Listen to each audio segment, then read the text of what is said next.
संत रविदास जी का नाम सुना पड़ा होगा आपने, जो मीराबाई के गुरु थे, संत रविदास जी। उन्होंने अपनी ज्ञान पोथी में सैकड़ों साल पहले एक भविष्यवाणी लिखी। जरा सुन लीजिए तो आपके कान खुल जाएंगे, बुद्धि खुल जाएगी, आंखें खुल जाएंगे। इतने पहले संत महात्मा भविष्य को जानते हैं।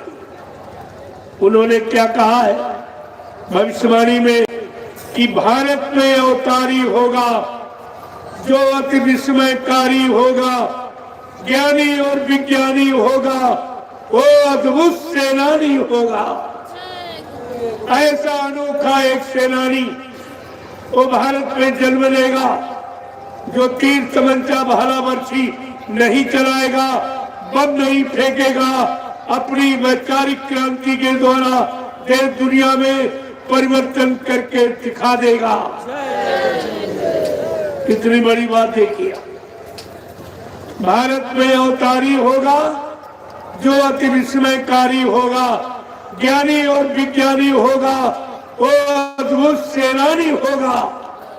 एक वो अनोखी लीला करेगा जो धरती पर किसी ने आज से नहीं की जब से धरती बनी। एक अनोखी लीला करेगा। क्या करेगा? जीते जी कई बार मरेगा, जीते जी कई बार मरेगा और छन्नम भेष में वो विचरेगा। देश बचाने के लिए होगा एक आवाहन, युग परिवर्तन के लिए चले प्रबल तूफान, तीनों ओर से होगा हमला। देश के अंदर द्रोही घपला, सभी तरफ कोहराम मचेगा, कैसे हिंदुस्तान बचेगा। प्रेमीवाद चारों तरफ हंगामा मचा हुआ, चारों तरफ कोरोना ने तबाही मचा रखी, लेकिन भारत देश सुरक्षित है। अगर आप शाकाहारी हो जाओ तो कोरोना जैसी कोई बीमारी, मैं गारंटी के साथ कह रहा हूँ, कोई बीमारी भारत जैसी धार्मिक भूमि पर कभी नहीं आएगी। केवल आप एक संकल्प ले लो कि मैं पूर्ण शाकाहारी रहूंगा, ये सब समस्या आपकी सुलझ जाएगी। नहीं, क्योंकि वो मांसाहारी मुल्क है, ये बीमारी वही आई। पहले भी चीन से चली थी, आज भी चीन में शुरू हो गई। चीन जैसा मांसाहारी कोई मुल्क, मांस के अलावा वहां कोई भोजन नहीं दूसरा था। अब आप सोच लीजिए कुदरत कितना नाराज है। एक दिन में 5-5, 6-6 हजार आदमी रोज मौत का शिकार हो रहा, मर रहा है, और महीने 2 महीने में तो कुछ नहीं बचे, कुछ। और एक नहीं जो अपने आप को बड़ा बड़ा कहते, बड़ी बड़ी शक्ति वाले अमेरिका, रूस, जर्मन, जापान और इटली और आपका ये चीन, ये सब में तबाही मची। इतनी जनानी हो रही, एक तो असली बात बताते रही है कि सब लोग घबरा जाएंगे, लेकिन हमने आपके सामने खोल के कहा है इतनी तबाही मची हुई है कि अगर यही स्थिति रही तो 2-4 महीने में कुछ नहीं बची, कुछ नहीं, सब खाली हो जाएगी। और ये बात इनकी समझ में नहीं आ रही। मैं कह रहा हूँ कोई दवा मत बनाओ, कोई इसकी दवा है ही नहीं। तुमने वैक्सीन और इंजेक्शन लगा के ये छक गए और कोई बीमारी का निदान नहीं निकला, ये सब झूठा प्रचार है। कुछ नहीं हुआ, कुछ भी नहीं हुआ और न इससे कुछ होने वाला है। अगर ये शाकाहारी नहीं होंगे तो ये सब खत्म हो गया, ये कुछ नहीं बचेगा। मैं बार बार आपसे प्रार्थना करके कह रहा हूँ अपने भारत देशवासियों से कि आप लोग किसी देश की नकल मत करो। गंदे खान पान की, गंदे वेशभूषा की, गंदे कर्मों की नकल मत करिए। आप अपनी भारतीय संस्कृति और भारतीय सभ्यता जो ऋषि मुनि महात्माओं की बनाई हुई है उस पर आप चलें तो आपके जीवन में कोई परेशानी नहीं आए। लेकिन आप नहीं मानोगे तो तुम्हारे पास भी आ जाएगी। लेकिन आप ये नहीं कह सकते हो कि हमको किसी ने बताया नहीं, हमारे पास कोई आया नहीं, हमारे लिए किसी को चिंता नहीं हुई, कोई हमारे लिए दवा बना के लाया नहीं, ये हम आपको कहने नहीं देंगे। मैं पूरे हिंदुस्तान का अकेला व्यक्ति जो तुम्हारी सबकी चिंता के लिए ये महाप्रसाद, ये औषधि जड़ी बूटी संत महात्माओं की है, ये आपके समस्त यानी दुख तकलीफों को दूर कर दे। ये ऐसी है। आप केवल दो काम कर लो, एक तो आप शाकाहारी हो जाओ और आप भजन करने लगो। भजन में एक पैसा नहीं कर, पूजा में तो बहुत खर्चा है, और बहुत खर्चा आपने किया, लाखों बीघे जमीन मंदिर मस्जिद गिरजाघर गुरुद्वारों में घेर ली गई, लेकिन धर्म आया? धर्म कहीं दिखाई दे रहा? अरे जमीन घेरने से धर्म आएगा या इमारत बनाने से धर्म आएगा?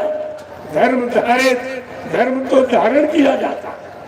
जो जीवन में नेक अच्छी भली शिक्षा यानी अपनाई जाए, उतारी जाए, प्रेमियों उसको कहते धर्म।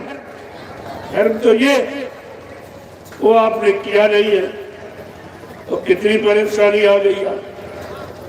तो देखते आप जाइए, परेशानियां बढ़ती जा रही। इसीलिए कुदरत ने फैसला लिया कि तुम गलत जगह फंस गए।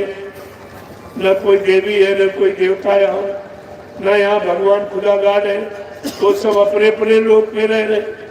ब्रह्मा जी ब्रह्मलोक में बैठे हैं, विष्णु भगवान विष्णुलोक में बैठे हैं, शिव जी शिवलोक में बैठे हैं, राम जी साकेत लोक में बैठे, कृष्ण जी गोलोक में बैठे, देवी देवता देवलोक में बैठे, और आप मृतलोक में बैठे हो। तुम इतना भी नहीं सोच पाए अभी तक। ये ज्ञानी ध्यानी भी इस पर नहीं विचार कर पाए कि ये तो देवलोक में देवी देवता रहते, यहाँ कहाँ आ गए? यहाँ जो मानव शरीर में आएगा उसको मृत के हवाले होना पड़ेगा। वो मृत की गोदी में जरूर जाए, बच नहीं सकते।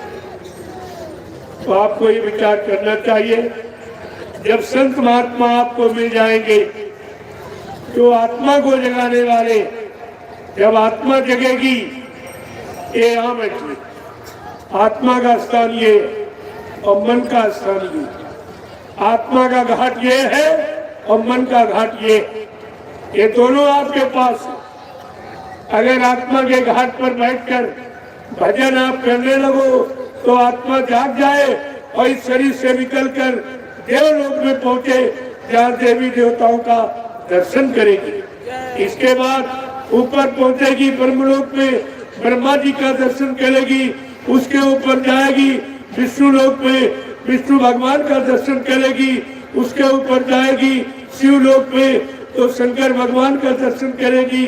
उसके ऊपर यानी इस तरीके ब्रह्म है, पार ब्रह्म है, महाकाल है, सतपुरुष है, सब ऊपर बैठे। ये तो मृतलोक है प्रेमियों। यहाँ तो जो पैदा हुआ मृत के हवाले हो जाए। हाँ, यहाँ पर देवी देवताओं से मिलने के लिए आपको एक प्रमाण दिया गया। जैसे जब स्कूल में बच्चा पढ़ने जाता, जो अध्यापक है वो ब्लैक बोर्ड पर गाय का चित्र बनाता।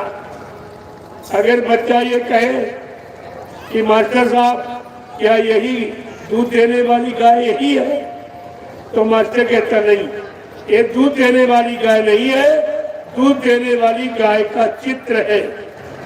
इसी तरह से ये कागज कैलेंडर, ये पत्थर, ये मूर्ति नहीं, ये देवी देवता नहीं है, ये उनके चित्र है।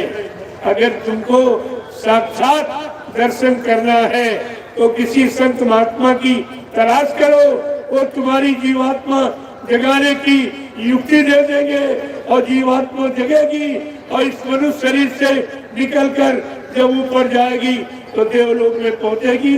वहाँ 33 करोड़ देवी देवता आज भी बैठे, वो कहीं मर नहीं गए, आज भी बैठे, लेकिन यहाँ नहीं।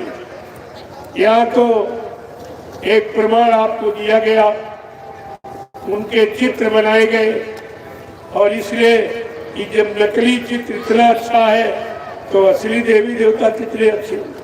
ये भाव पैदा करने के लिए